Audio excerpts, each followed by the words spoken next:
Working with 3 dimensions involves 6 sides to everything, as opposed to, say, working in 2 dimensions, which has 1 side.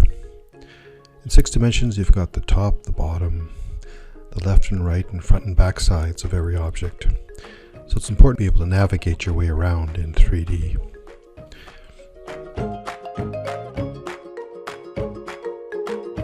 I have this 3D drawing of a armchair provided by BricsCAD, and I'm going to use it to show how to navigate in 3D. The most basic function is to zoom, and the easiest way to zoom is to roll the wheel on your mouse, if your mouse has such a wheel. Roll forward, zooms in, roll back, zooms out. But here's a nice trick. If you position your cursor over a particular item, say the end of this arm, that's where the zoom will take place, right around that point.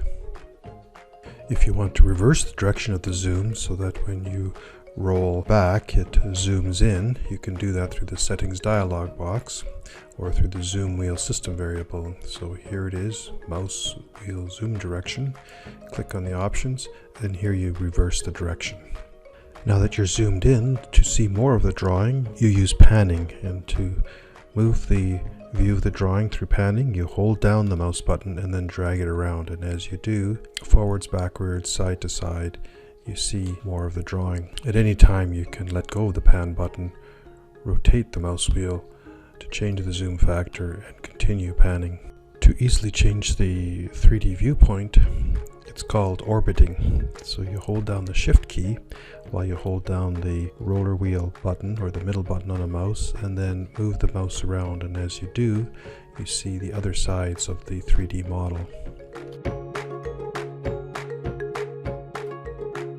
Working with 3D models in CAD usually involves standardized views such as the front view, the left view, or what are called isometric views that give you the upper front or lower left views.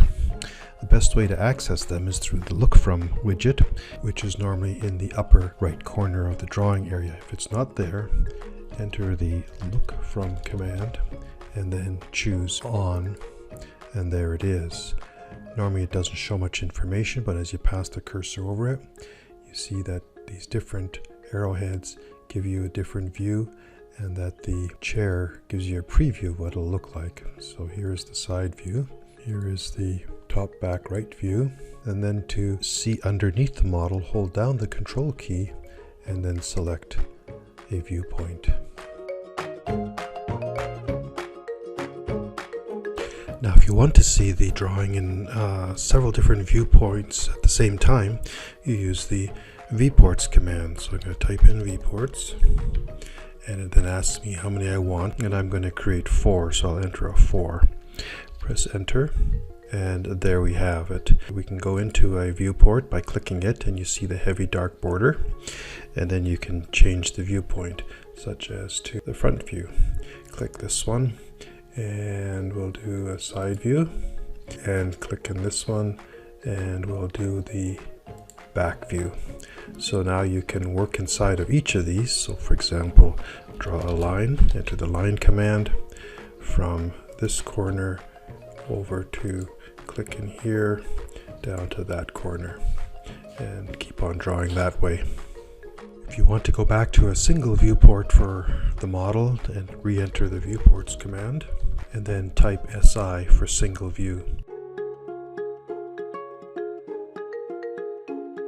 If you've developed a specific view that you want to be able to return to over and over again, you can do that with what are called named views.